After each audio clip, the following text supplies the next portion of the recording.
Hey everyone, and welcome back to the channel. So, what is the EVAP system anyway? Think of it as your car's way of being environmentally friendly. Your fuel tank is constantly producing gasoline vapors. Instead of just releasing these harmful fumes into the atmosphere, the EVAP system captures them, stores them in a charcoal canister, and then, at just the right moment, feeds them into your engine to be burned off with the regular fuel. It's a closed-loop system designed to prevent pollution. The P0440 code is a general code, which means the car's computer knows there's a leak or a problem somewhere in this system, but it doesn't know the exact location. It's basically telling you, hey, I've detected a problem with the vapor control system.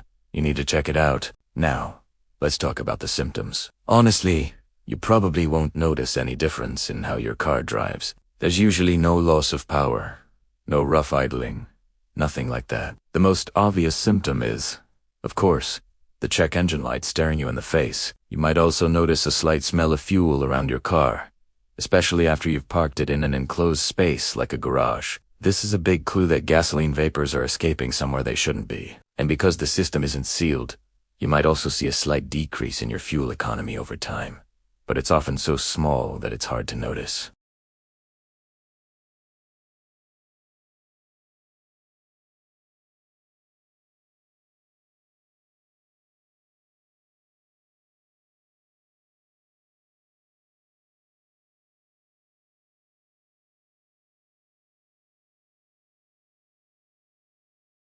If the rubber seal is cracked and old, or if you bought a cheap, non-standard replacement, it can cause a leak that the system will detect. So, before you do anything else, check your gas cap. Make sure it's the right one for your vehicle and tighten it properly.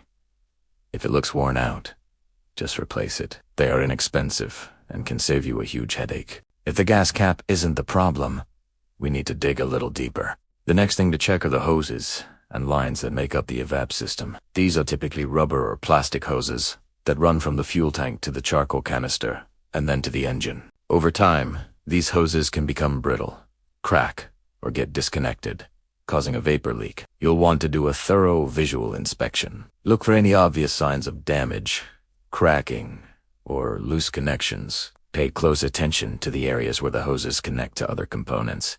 Another common culprit is the charcoal canister itself. This canister is filled with activated charcoal that absorbs the fuel vapors. It can become saturated with fuel over time or even crack, especially if it's located under the car where it's exposed to road debris. You might also have a faulty purge valve or vent solenoid. The purge valve controls the flow of vapors from the canister to the engine, and the vent solenoid allows fresh air into the system. If either of these gets stuck open or closed, it will trigger the P0440 code.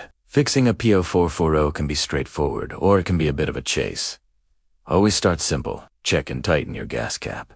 If the light comes back on, consider replacing the cap. If that doesn't work, a visual inspection of the hoses is your next best step. For a more definitive diagnosis, a mechanic will often use a smoke machine. This machine fills the EVAP system with a harmless, visible smoke under low pressure. Wherever the smoke comes out, that's where your leak is. It's the fastest and most accurate way to find tiny, hard-to-see leaks. Replacing a cracked hose, a faulty valve, or even the canister is usually a job that a confident DEIer can handle. So there you have it, a complete rundown on the P0440 code. It's almost never an emergency, but a ULL want to get it fixed to pass an emissions test and do your part for the environment. I hope this video helps you diagnose and solve your EVAP system issue. If you found this helpful, give us a thumbs up, subscribe for more car care tips, and hit that notification bell. Thanks for watching, and I'll see you in the next one.